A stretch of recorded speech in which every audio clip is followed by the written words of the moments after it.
Hello, friends. This is Pastor P, and it's so good to be once again on social media. It's been a while since I did any live videos.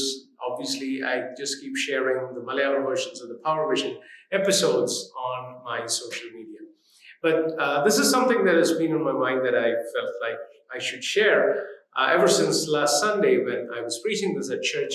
And maybe, I believe, some of you are definitely going to be blessed by it. And it's from this passage where Jesus walks towards these embattled disciples. They've been facing off a storm for almost a good part of the night. They don't know what to do. They're probably thinking they're going to sink in spite of their best efforts. They set sail because Jesus asked them to.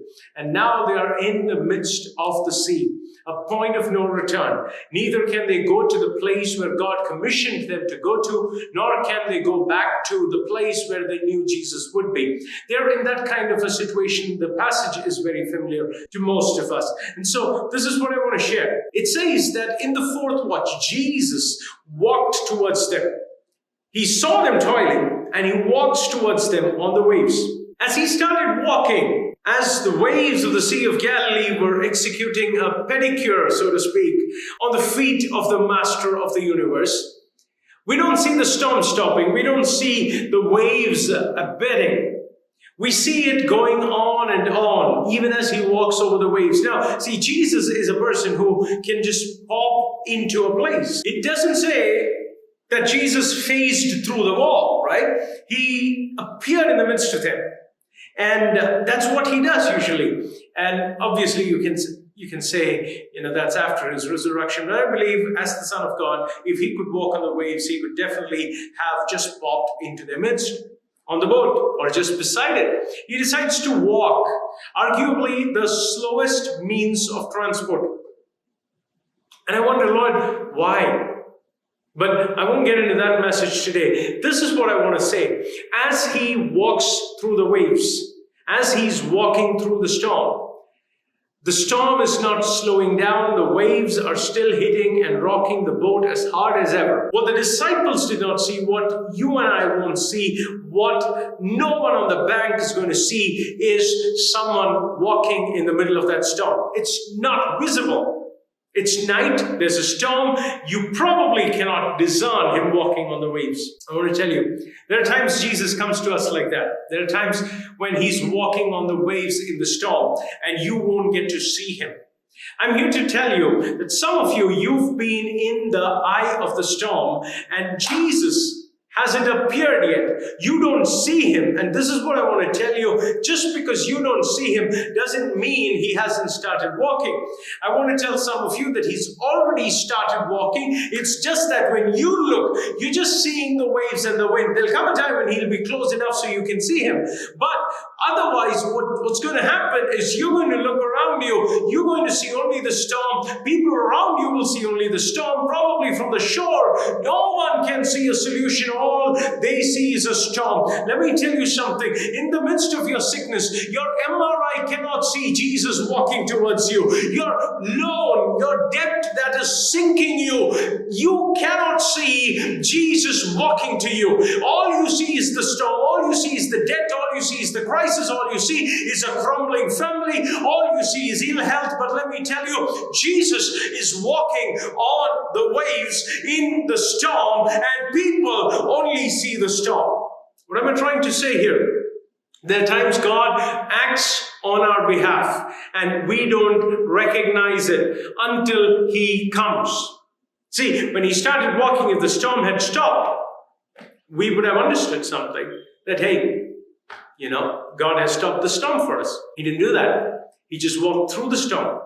And I'm telling you, sometimes he doesn't tell you what he's going to do. He doesn't show you what he's going to do for you. And I believe that's what's true for some of you. He's going to do something for you in these coming days, and you don't have an inkling about it. All you're seeing is the storm, but there is an answer coming in the storm. I want to tell you, you can't see it yet, but it's coming.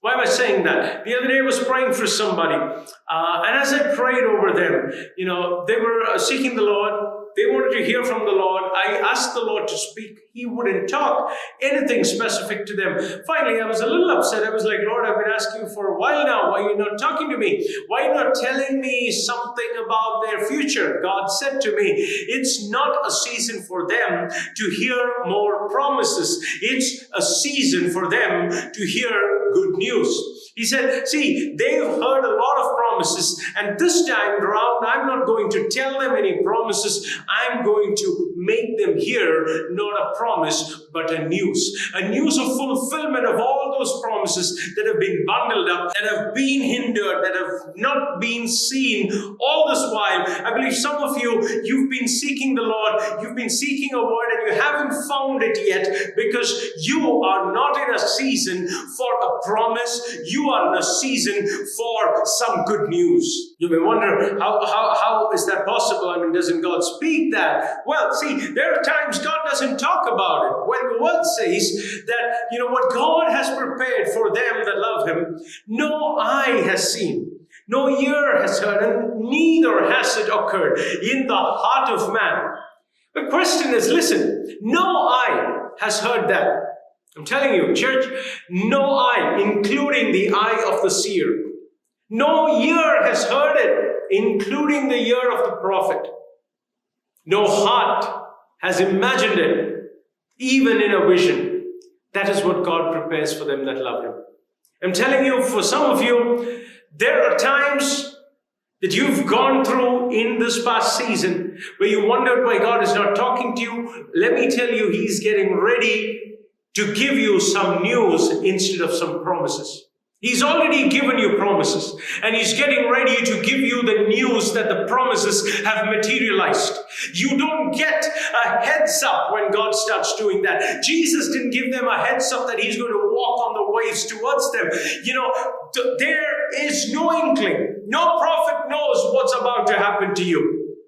I look at Joseph and I see, in that dank Egyptian prison, that night before Pharaoh would take him out of prison, make him the prime minister of Egypt, he would be clothed in the finest robes.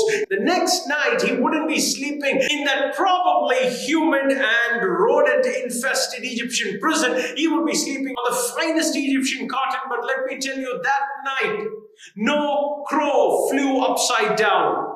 Nothing out of the way happened. He didn't see a pink elephant with wings fly through the sky. No indication that his promise was about to touch down the next morning. I want to tell you, church, there are times God allows that to happen, where all you see is the problem. All you see are the four walls of the prison, Joseph. All you see, Peter, are the waves lashing at your boat, threatening to sink you. All you see is the sickness that the doctor has deemed terminal.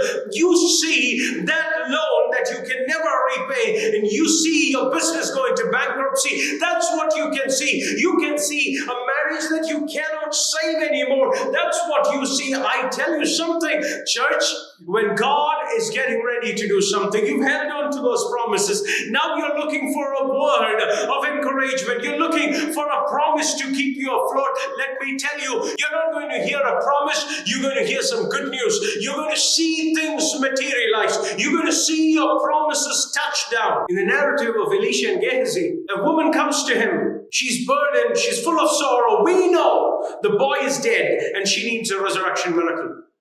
And this is the passage. Elisha says, Gehazi tries to prevent her from coming close to the prophet and touching him. And Elisha says, she's full of sorrow and the Lord has hidden it from me. The one thing that she needs is a resurrection miracle. And the Lord has hidden it from Elisha. Usually Elisha is the kind of guy who, without talking to a person, knows the problem, gives a solution. You know Naaman. He didn't even meet with Naaman. He didn't talk with Naaman. He didn't look how bad the problem is. He just gave a solution. He told Naaman to go and wash himself or take a bath in the Jordan River 7 times. That's who Elisha is. But this time Elisha is flabbergasted. He doesn't know what to do. The Lord has hidden it from him. God does something like that. That doesn't mean He will not raise the boy. Even when He's not showing you what the problem is, when He's not showing you a solution, it doesn't mean the Lord will not respond. Elisha's eyes are blinded. No prophet has a vision about your situation. You've attended meeting after meeting, not a single sermon, not a single prophet has a word for you. That doesn't mean that God is not going to act. That doesn't mean that this is a dead end. Probably that only means that God is getting ready to do a resurrection miracle, a miracle that you've never seen before, a miracle that Elisha has never done in his lifetime is just before him. But hey, he doesn't know what the problem is. He cannot sense in the prophetic what God is going to do. He can't even sense in the prophetic what the problem in front of him is. That very problem in which his prophetic gift seemed not to work. That's the problem that's going to pave the way to a miracle that Elisha has never done before. I'm telling you, an unprecedented thing is on its way to you. So be encouraged, church. If you haven't been hearing from God, you've been seeking Him, and He hasn't been talking, it's probably because He's getting ready to do something for you that has never been done before. So don't you give up. Don't you think hopelessness. Don't you worry that God is given up on this. Because when He hid something from Elisha's spiritual eyes, He was about to open something for Elisha's material eyes to see. A boy being raised from the dead. I'm telling you, maybe your spiritual senses have not heard anything.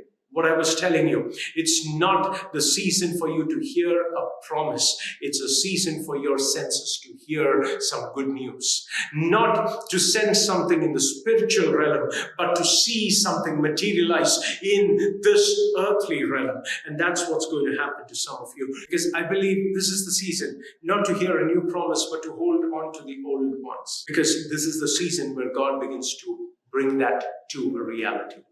So God bless you. Do subscribe to Spotify or the YouTube channel because this will be up there. This is already there on Spotify. It will soon be up there on YouTube in PowerVision. Please watch the PowerVision episode for this full message. This is only a part of this message. God bless you. Thank you very much.